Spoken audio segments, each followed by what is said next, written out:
this is Maria and baby Justin. Welcome back to my channel. In today's video, we will talk to you about toddler speech development and how to help your 1-year-old to express themselves and be more verbal. If you're new to my channel, I am a mom of 2. I have an almost 4-year-old and he's almost 2 years old. I'm also a bilingual mom, even though in this video I'm not gonna focus on bilingual part of it. It's gonna be more general.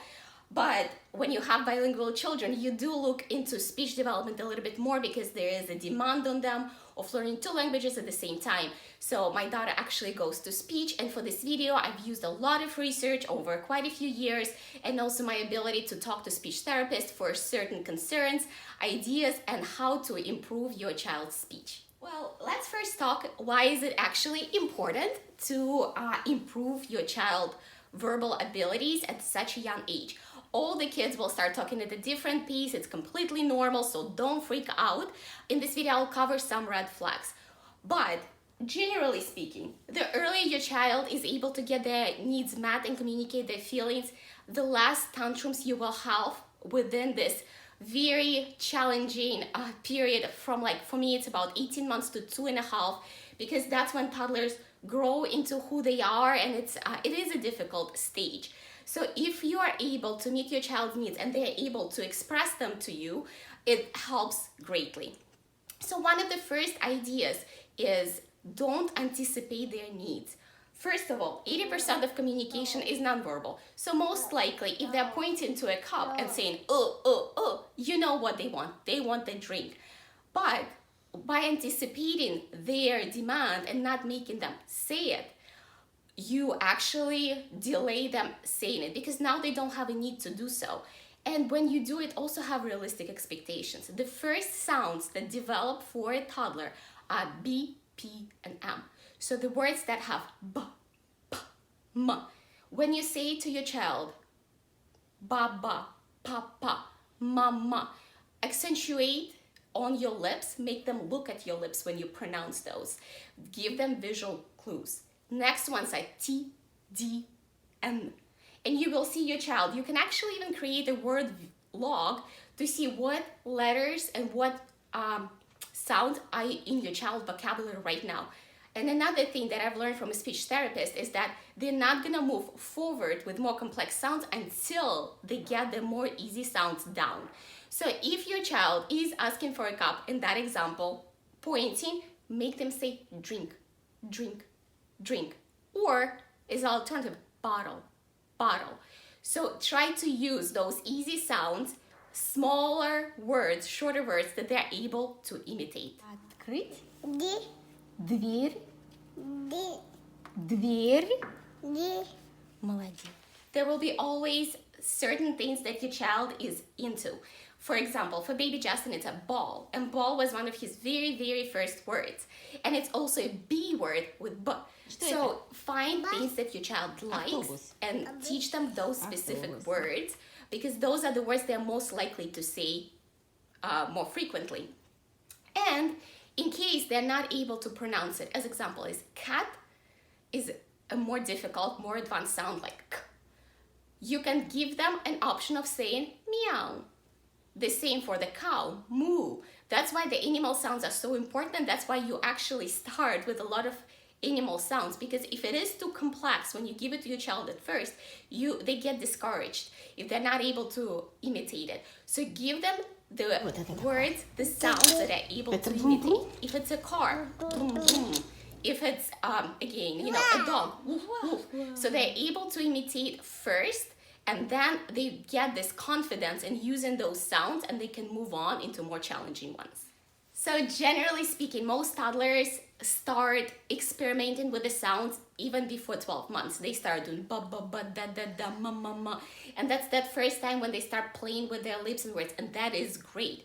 If by the 12 months your child does not have a word yet but is experimenting with the sounds, he is on track. Don't get too concerned. And when I was a first-time mom, I was on it. I was so looking into everything, making sure my child is making all the milestones.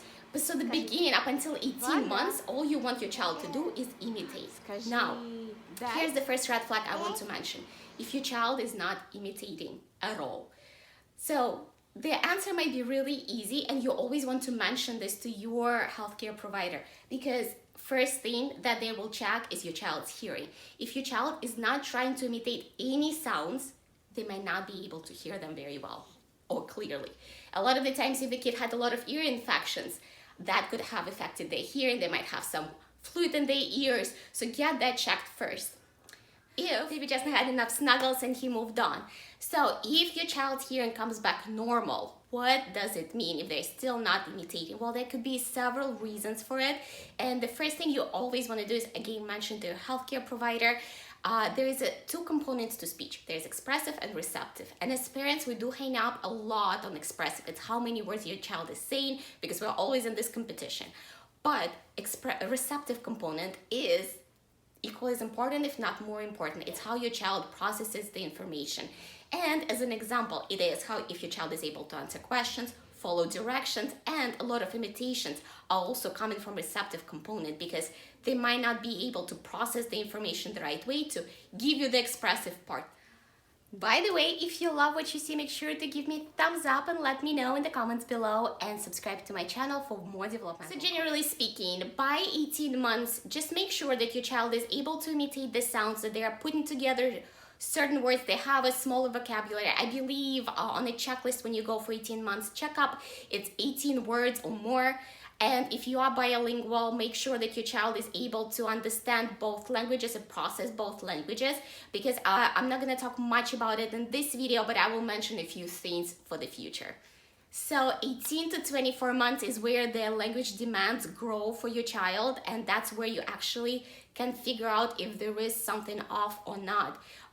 Majority of 18 to 24 months olds will be able to repeat almost everything. They go through this big jump in their speech development that they start repeating after you every single word. Some of them by the age of 2 will be able to put together 2-word sentences. Now, if your kid is not doing it yet, don't get too concerned, because everybody's pace is different. If your child is bilingual and they're not doing it yet, don't be concerned at all, because they will need some extra time, because they're processing 2 languages at the same time. So they have to figure out not only how to use these words in a sentence or what these words mean, is how to put it together in 2 different languages. So I took Justin for evaluation when he was 15 months, and back then, it's very small demands. He was right on track. Right now, he is able to imitate, and if I tell him, like for imitations, Dada doma, which means daddy is home, he will be able to repeat those. So what you want to make sure within this 18 to 24 months frame, whether your child is bilingual or not, is that they are able to imitate. That's the most important part. Где Dada? Dada дома. Где Dada? Dada дома. Dada дома. To help them to get to this point of putting 2-word sentences together, always address your child in 2-word sentences, because now you will give them a clue of what actually to imitate. If you tell them, let's get ready and go get in the car, this is a lot of words to imitate. If you tell them shoes on or put shoes on, they know what to do. It's a very direct, very short, and they're able to imitate it. So have realistic expectations when you talk to your child. Talk to them as a toddler that is learning the language. To help yourself stay on track, and if you are concerned about your child's speech development, create a word log and make sure that your child is increasing their vocabulary. And there is no like a set number of words. I would say maybe in the beginning, like 15 to 18 months, I believe I was told that he needs to add at least 1 to 2 words a month. And from 18 months and on, that number increases. But as long as your child is increasing their vocabulary, they are growing, they understand. Having a word log also helps you understand what sounds are challenging for your child and what sounds they already understand, and how you can build up on it. There are several really great CDs. I've recommended that in my previous videos. It's a Baby Babble. Both my children loved them, and they're really, it's only 20 minutes, and they're very, very specific. And my daughter's vocabulary at the age of 2 mostly consisted of the words that were in those videos. Also, just simple picture books are the best, not even the storybooks. While you're trying to teach your child, the more information you have in the book, the more difficult it is to learn it. So like first 100 words is a great book, body parts, also colors. When it has just the pictures and the simple objects, it's much easier for your child to process information and learn the household items. If you'd like me to film a separate video that is geared towards speech developmental activities, please mention it in the comments below. Some of them I've already filmed into my activities videos and the playlist is up here, but I can bundle them in one video that will help you learn through play with your 1-year-old. I hope you guys enjoyed this video. Make sure to give me a thumbs up if you did. And if you have any questions or requests for additional videos in this kind of topic, please mention it below. Again, as I said, I'm raising 2 bilingual children. I had some, concerns and certain things I had to look into as a bilingual mom and like speech development. So I've done pretty extensive research on that. Again, I hope to see you soon and I hope you enjoyed this video.